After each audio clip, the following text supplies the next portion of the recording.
Welcome to the Bret Boone Podcast. I'm your host, Bret Boone. Today on the program, I get to catch up with one of my old general managers, currently hosts Inside Pitch, which you can catch on MLB Network Radio, and is a columnist for The Athletic. He also traded me. Ladies and gentlemen, the great Jim Bowden. Jimmy, thanks for coming on. Booney, how are you? How's the golf game? The golf game's mediocre, but I got my fix. I got to watch the Masters this week. I always love the big tourneys. But my golf game's mediocre. I'm the highest index I've been since I was 20 years old. So I stink. Long story short, I stink. No, practice. Work hard like you did in baseball. First things first, Yankees. Yes. Off to a great start. I don't know. Did we think this with Cole going down? They still got Nestor. Rodon's pitched good so far. Schmidt's been good at the back of that rotation. Obviously, the additions Verdugo and Juan Soto. I put them in the reverse order.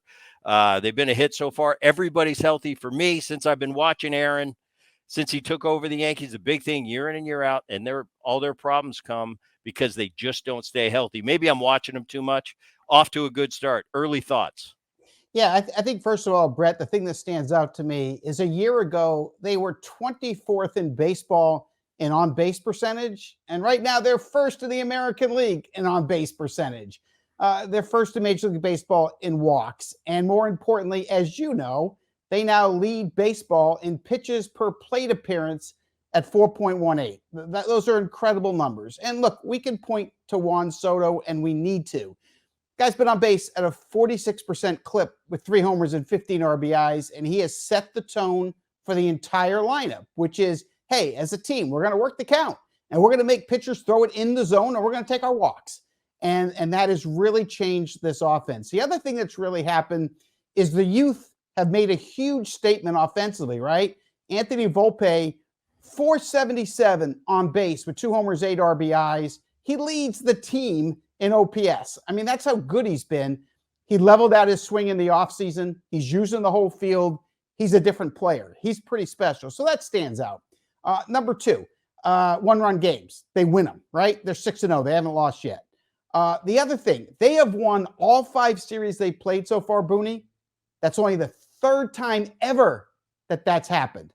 The other thing that sticks out to me, quite frankly, is that's really amazing to me is that the team ERA without Garrett Cole, okay, is literally the best it's been since 1968 after the first 15 games. And that's also with losing Jonathan Loaisiga in the bullpen, right? Are you kidding me?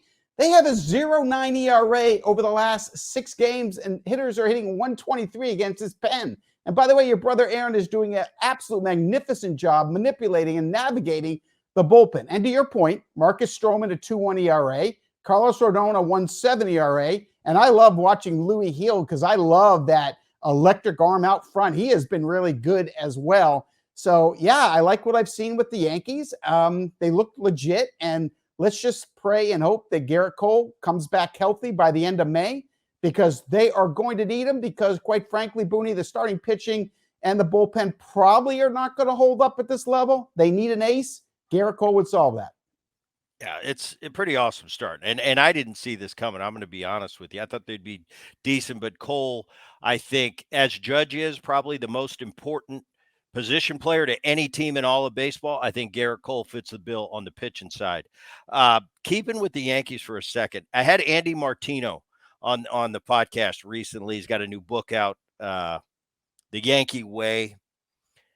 Cashman's longest tenured general manager. Obviously, you were a general manager for a lot of years. How has he lasted this long? I think, first of all, it's the Steinbrenner family that has been very loyal to him, and they deserve a lot of credit. George Steinbrenner, I'll never forget, Booney, I'm a young executive in the front offices in New York at Yankee Stadium. And Sid Thrift is the senior vice president. Bob Quinn's the general manager. Lou Pinella's there. Gene Michael's there. Dallas Green is there. I mean, this is an unbelievable group. And we're all in a meeting. And George Steinbrenner walks in and he says, gentlemen, I'd like to introduce you to Brian Cashman, who's the son of a good friend of mine. And someday you're all going to be fired and he's going to run the New York Yankees. And literally everybody in the room laughed, said hello to Brian, but literally everybody in that room was fired by George Steinbrenner, and Brian Cashman is still running the New York Yankees. So that's a true story that happened. And look, I've known Cash a long time, and look, I think he's been a very honest person. He deals straightforward, and his relationship with the Steinbrenner family, it started with George, and now it's with Hal, is one that they take care of each other. And Brian will take the hit sometimes for above, but he's been upfront, he's been honest. And look, the Yankees don't lose. You can say what you want. You know, Brian Cashman's career, he's never had a losing record. Now, sure, people are going to say he's got the advantage, Boone, because he's got the finances. Okay, yeah, we get that. But still, to go an entire career and never have a losing season, I think that's why he's sitting there in that position, and he should be. In your opinion, how's the general manager role changed since your beginning? Or let's go back in the last 30 years. How has it changed? Oh, it's a completely different job today than the one I had, Brett. It's completely changed. So, you know, back then, I was the general manager, the assistant GM, and the farm director. I did all those positions, right? Now you literally have huge staffs, right? Now the GM has become the president, right? In most organizations, not the Yankees, but most organizations. And he has a GM under him. And then there's a few assistant GMs. And then we have analytic departments, right? We have legal departments. Like, we have so many departments now. And technology has played such a big part in this. The biomechanics that everybody has implemented, the stats, the analytics, the video technology, increasing the pitcher spin rates and maximizing velocity and perfecting swings. So there's just so many more layers than there's ever been before. And so the GM job, when I had it, was one where you weren't just the CEO, but you were also the one grinding, right? You were cleaning the bathrooms and painting the walls too. Nowadays, the GM job is more of a CEO, where you have an entire staff under you that can basically run everything, and then you can make the final decision. So it is a lot different. The game has changed a lot. This offseason, I think a lot of baseball had a lot to do with the RSN deal. Long-term contracts were not aplenty. Obviously, after you got past Ohtani, they gave the one big one to Yamamoto, the Japanese sensation that signed with the Dodgers. Other than that, Scott Boras, and Boras has been the most successful agent since I can remember. And this offseason, though, the Big Five did not, let's say, well, I'm trying to put it delicately. Recently, Montgomery, who signed with the Arizona Diamondbacks, huge part of that Texas run last year to win the World Series. He just changed agents from Boras. But the Big Five, the Bellinger, he got his deal, not what he expected. Chapman, he got a deal, not what expected. Obviously, the reigning Cy Young Award winner in the National League, Snell, got his deal, nothing like they expected. What did you see this offseason, and what can players take of it, agents take of it going forward? Well, look, I'll start with the point that you made, which is we had 8 to 10 teams that were concerned about their television and streaming revenues going forward, and they were scared to put too much money on the books.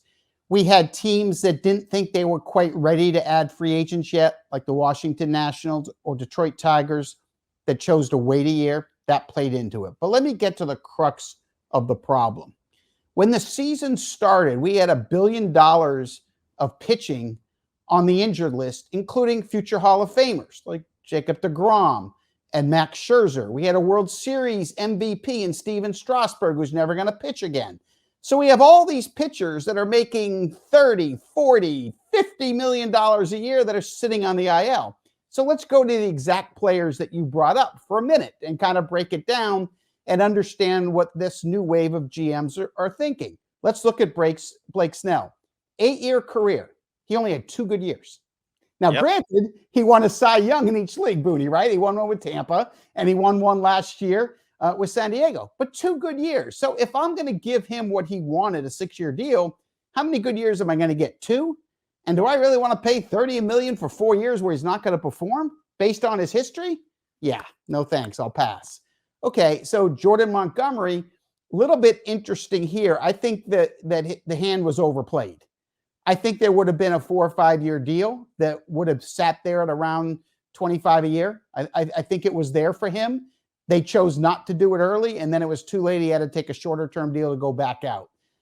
Matt Chapman. I love Matt Chapman's defense like you do, Booney, right? Like Yep. we love that leather. You had the leather. You appreciate the leather. I do too. The range is sick. I like the power, although he only hit 17 homers last year. I like the power, but he doesn't hit for average, right? Like I need Barry Larkin and Bret Boone hitting the middle of the lineup to get the big hit to win, right? I mean, that's what I'm looking for. That's not Chapman. Chapman is more of a 5, 6, 7 hitter that's going to give you occasional 3-run homer and play great defense. The asking price, just, I'm not going there. I'm sorry, I can't go there. Shorter term deal better. And then Bellinger, same boat as Blake Snell, right? We had the MVP year with the Dodgers. Then we had the pandemic. Then we had the shoulder. Then we had inconsistency. And he had one good year. I can't guarantee 5 or 6 years and have these bad contracts on the books. So I think it's a combination of all of that. I think you're right, though. And I was pointing that out this winter. I said, yes, these are great players, no doubt about it. But when you're talking great and you want the 200 million, you got to be a little bit more. Great point with Chapman, tremendous elite defender. He shores up that defense in San Francisco, but he hits 220 every year. He hits 210. Cody Bellinger was an MVP. Last year he was comeback player of the year. He hit 165, Jim, and then he hit 210. 2 years. I can't trust that when I'm throwing around hundreds of millions of dollars. I kind of have to know that I'm getting a Garrett Cole type person. And Blake Snell, I've been frustrated watching Blake Snell for years because I watch him when he's on, when he's got his stuff, feeling good. I see Randy Johnson out of that arm. It's nasty. But you go Cy Young, that a bunch of years, the Padres didn't even make him an offer. How often has that happened to someone that just won a Cy Young? So you're right. I think the RSN has something to do with it and the kind of the unknowing future. But at the same time, it's not like these guys didn't have red flags when you're talking a big time deal. Yeah, no doubt. And then in the case of JD Martinez, as you were talking about the big five, he actually was given offered a better deal by the Giants, which, you know, at his age, he's going to have 1 year deals. And he turned it down because he didn't think he'd hit in that ballpark. And I respect that from JD because he's like, if I have to do a 1 year deal and hit there and I don't put up numbers, what am I going to get next year? So he'd rather wait, and he took less money to go with the Mets. So, you know, I think we can understand all of these. I just think we have to not ignore all the bad contracts that teams are dealing with and all the players that are on the injured list and all the risk that's coming with pitching right now. And I'll tell you, if I was sitting in the GM chair today, there's very few pitchers that I would put the big money on. Yamamoto, I get it. But I'll tell you, Bruni, I don't know about you, but I would never have bet 7 years, $172 million on Aaron Nola after watching him pitch at Without the end of last year. To put 7 more years on that, that's not going to end well. I'm telling you, Boone, it won't end well.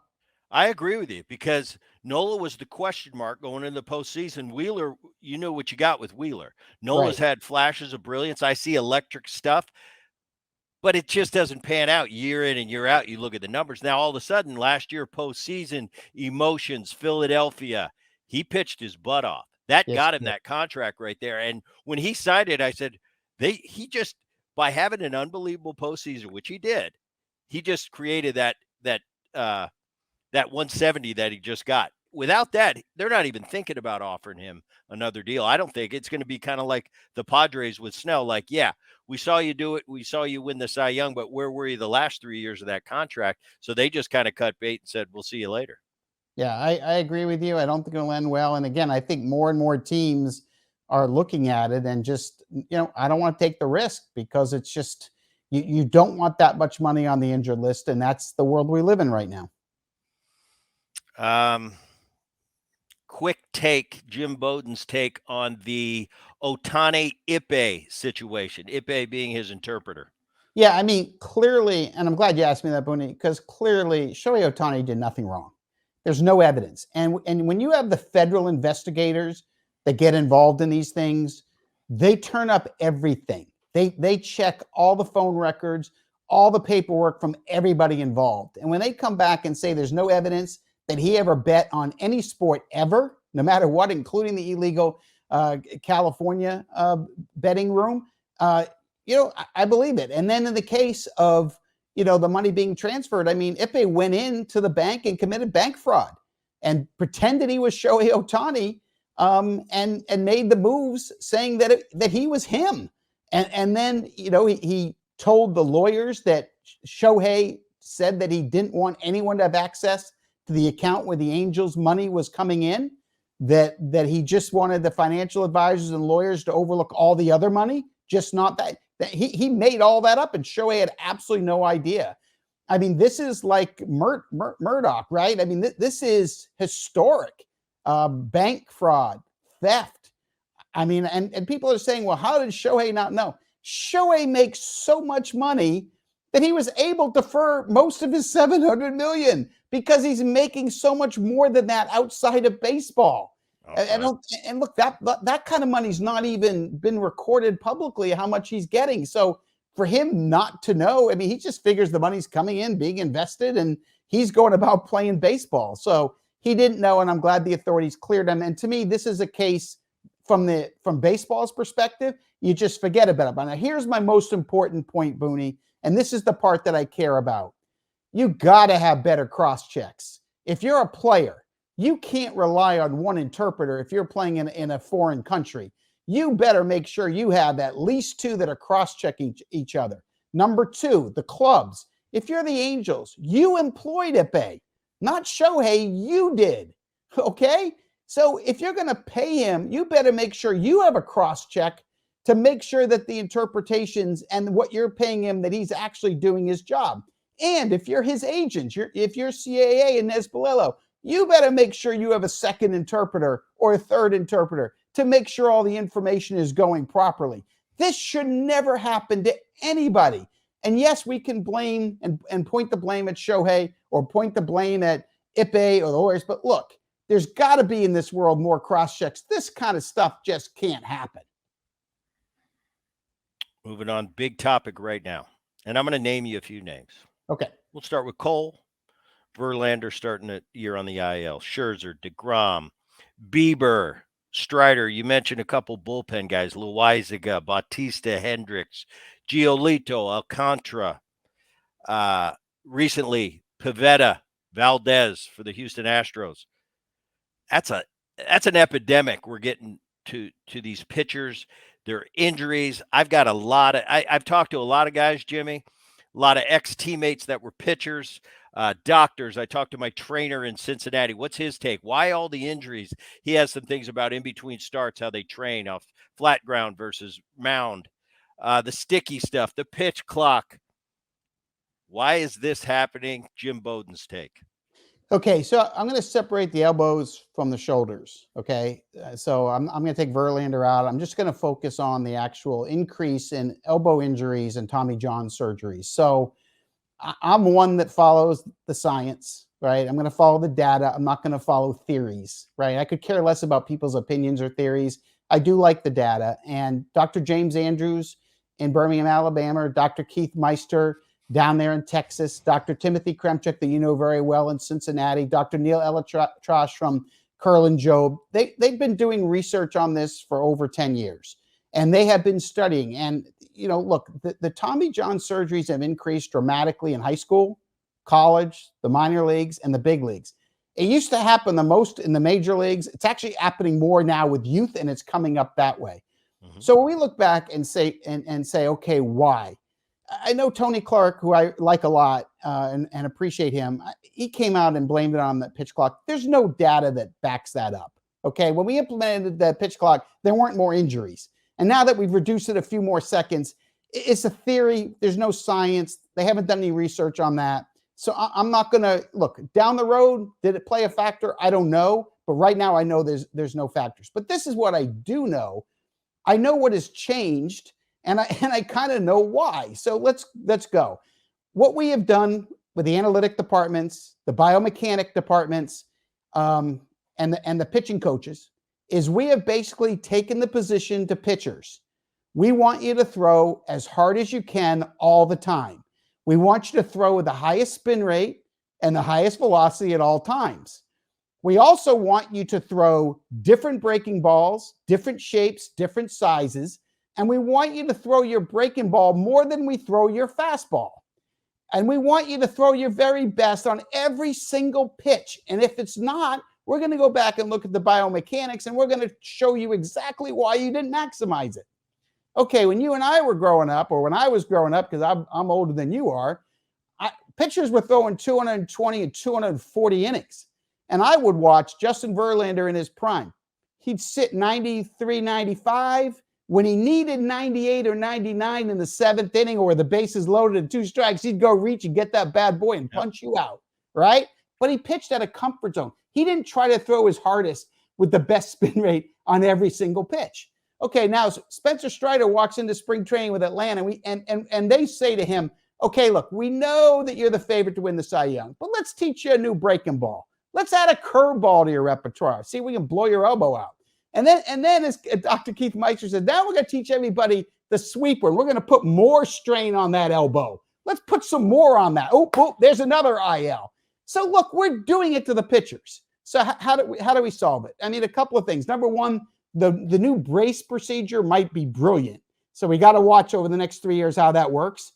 But if you want to avoid having this many injuries, tell the pitchers it's okay to pitch at 90% of your stuff and then reach back when you need it. It's okay to pitch with your fastball, even if you have a better shot of throwing all breaking balls. I watched Cutter Crawford the other night throw 12 straight breaking balls. And I'm like, okay, that's going to work. But by August, I'm going to read that he's on the AL with a blown elbow. So I just think that we've taken it too far. And there's a balance where maybe you don't get the same dominant production, but maybe I keep you on the field. And what I'd rather have, Bret, is I'd rather have my ace make 30 starts and pitch 200 innings than I would have him make 20 starts with an ERA of 1.9 and blow out. And that's what you're going to have to measure. And I think you have one last point that's interesting. The 3 teams that are the best in baseball with analytics and biomechanics in the pitching room are the Dodgers, the Astros, and the Rays. Oh, and one more thing. They're the 3 teams in baseball that all have 5 elite starters on the injured list. 5. All 3 organizations. They're the best at maximizing you. They're also the best at putting you on their IL, too. Yeah, and I think you make a great point with that ability to reach back. In my day, it was Pedro. He'd sit at 94, 95. He needed 98. Maybe the best I've ever seen at it, and he learned as he got older, was Bartolo Colon, because he always had that big arm, but he learned to pitch at 92 with a sink, more of a Maddox-type pitcher. He ended up having a hell of a career and went a long time. I also think I see the glass now thing, talking about the sticky stuff. He thinks that was a reason he might have got hurt, gripping it one way his whole life. You know, they all had sticky substances. Even in my day, they were using stuff. I didn't like it, but it was tough for us to catch them. Now it's got that, spider tack or whatever. It's got a name for it. Nevertheless, it was there. And the one thing for me, Jim, I'll just touch on it. I think it has something to do with how kids are brought up nowadays. We played basketball, football, baseball. We gave our arms a rest. Nowadays, you got little Johnny. He's pitching on that 10-year-old team. There's rules in place. There's 60 pitches. You can't pitch till Thursday. Problem is, little Johnny's dad takes him from that team on Saturday, goes to his B team on Sunday, throws more pitches. I think it's coming to fruition. I think you nailed it when you said back in the day, all the Tommy Johns were big leaguers. Then it went to big leaguers and minor leaguers. Now there's more youth and young people getting Tommy John than big leaguers and minor leaguers combined. And the other reason for that, Booney, is the fact that your ligament and your ulnar collateral ligament isn't mature until you're like 23, 24, 25 years old. So you're asking 16-year-old kids to maximize their velocity and spin rate and throwing breaking balls? Of course you're going to break. Yep. And it's unfortunate. Look, these doctors are getting calls from parents asking if they'll operate on their healthy son's elbow so they don't have to go through Tommy John when they get older. Like, it's just, it has become an epidemic, and it's something that Major League Baseball is investigating. The 30 teams are. They're doing their research. They're following the science, and hopefully in the next couple of years, they'll start putting things in place to lessen the injuries. But it is a problem we cannot ignore as an industry. Next week on the podcast, I got Ted Barrett coming up, the retired umpire. For my whole career, I love Teddy. I've been watching today's game, and I don't know if you're guilty of this as well. I'm falling into the trap, Jim. During our day, when you were a general manager, I was a player. We didn't have that little box. We weren't that critical on every pitch. I'd go into the film room and I'd look with a naked eye. I thought if they missed a pitch on me, and I'd say, they could have been right. Okay. It was the naked eye. Now I got that box. Everybody's a professional. Everybody knows everything.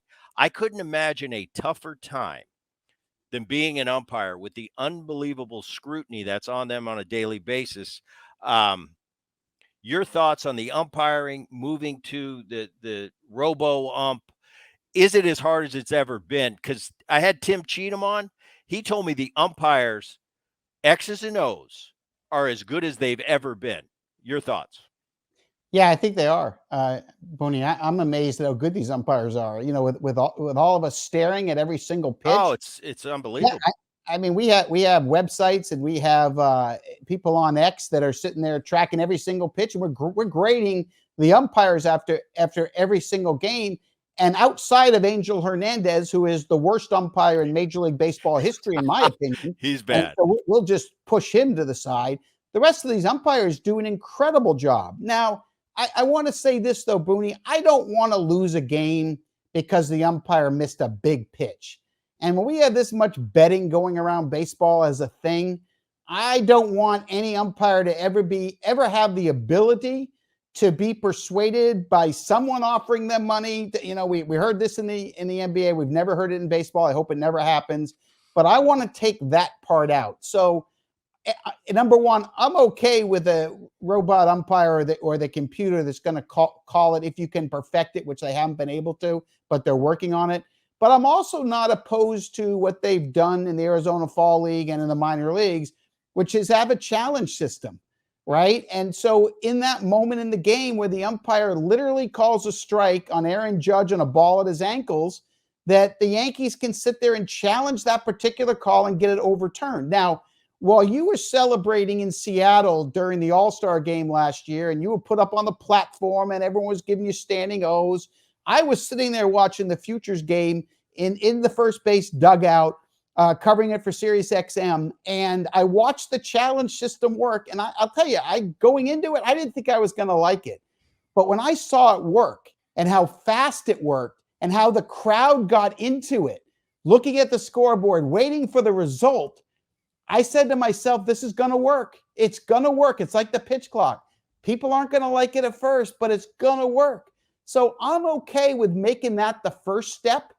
And then down the road, eventually you're going to absolutely have a computer call balls and strikes. It's only a matter of time. But I think the challenge system might be fun. But at the same time, I want to respect these umpires because all but one, I'm just amazed at how good they are at what they do.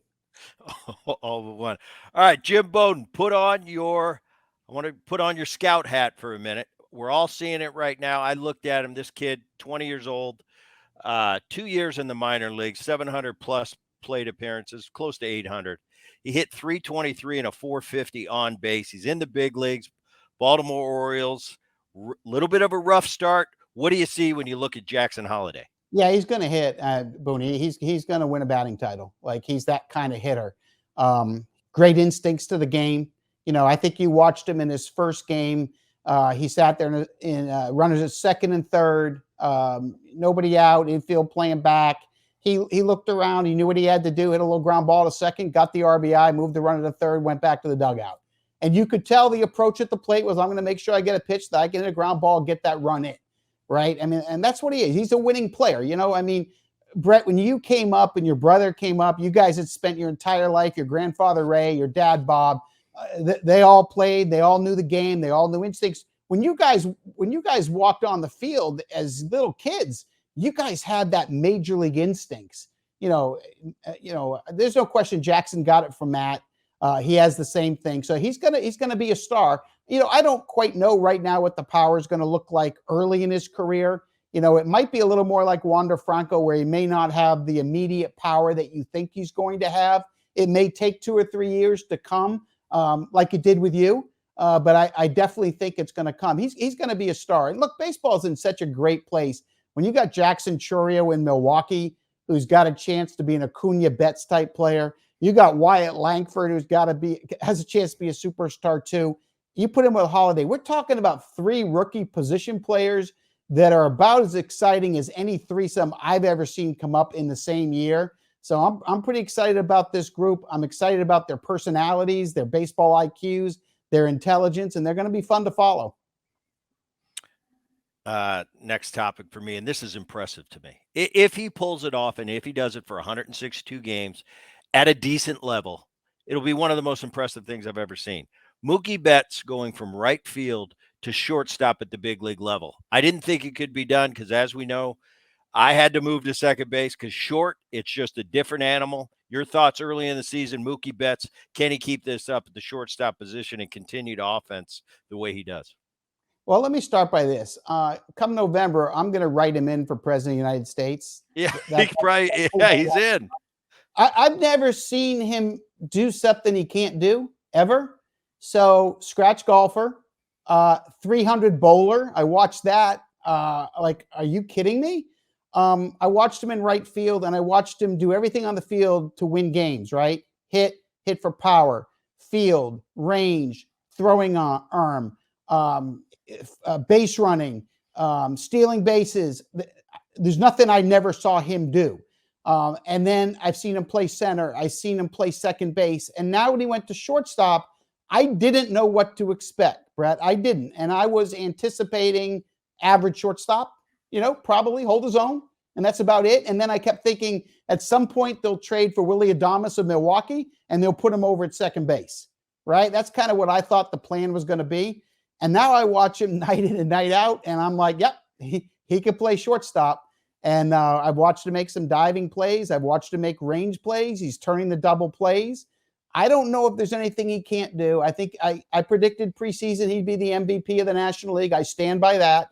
But I've never seen somebody change positions in a reverse manner. Like I saw Eric Davis go from short to the outfield, but I've never seen someone go from the outfield to shortstop and play like he's been playing. His makeup and character is off the charts. He is an unbelievable teammate. He plays with high energy, and he plays all 27 outs the same. Absolutely love this player. I don't know what else to say. In November, I'm writing him in. It is unbelievable. They don't make shortstops. You always go from shortstops can play anywhere on the field, but you don't go to short. Pretty remarkable. Okay. Last thing, and I'll let you go. Opening season predictions. I'm looking at a couple of mine going, wow, I kept on talking about how the NL and the AL Central are so weak. They're off to some great starts. I think the Dodgers, they're so deep, and if they stay healthy, they might even be better than I thought they were coming out. I didn't expect a big start from the Yankees. Any preseason picks that Jim Bowden make that you're looking at right now go, I might have been wrong. Any catch in your eye? Houston Astros might have been wrong. I saw him in spring training, and in Florida, Boone, I thought the Astros and Orioles were the 2 best teams in Florida, right? That's what I thought. The Astros, they had a lot of injuries to the rotation, but the bullpen's kind of a problem getting from the starters to the back 3 guys who have a chance to be dominant. I love the lineup. Look, I still think they'll find their way to the playoffs, but I think I might have liked them a little bit too much preseason. So I guess that would be the one team that I would point to. I think the rest is playing out pretty much the way I viewed it. I know Arizona's off to a slow start, but once they get Jordan Montgomery and Eduardo Rodriguez going, I think they'll be a wild card team as well. And the only other thing is, I thought the Braves were the best team in baseball, period. Coming into the season, I had the Dodgers as 1B. But with Strider going down, I think that opens up, and brings a little more parity, allowing the Phillies to make a run at the Braves. And I think it helps the Dodgers come the postseason that there'll be no Spencer Strider. I think the Rangers are going to be really, really good. And if they can get to DeGrom, and they get to DeGrom in August, then watch out for Texas, because he may come and Jack Leiter may appear sometime this summer. And all of a sudden, you add 2 starting pitchers to that lineup, and oh boy, they're going to be tough to beat too. Quick Scherzer update. Think he's coming back? If he comes back, does he help that team as well? I think he does come back, but when he does, he's not going to be the future Hall of Fame pitcher you and I are used to seeing. He's not going to be the game 1 or 2 starter. He's going to probably pitch game 4, and maybe go 4 innings, 5 innings and out. He's in decline. I don't think a healthy Scherzer has enough left to be what he was, but I think DeGrom does. I think DeGrom's going to walk back there and be a number 1 again. You got it. All right, Jim Bowden, I appreciate you taking the time, man. For all you watching the Bret Boone podcast, now you can catch it on YouTube. Appreciate you tuning in. For those of you listening on the Odyssey app, wherever you get your podcasts. Until next time, we'll be right here. Thanks, Jimmy.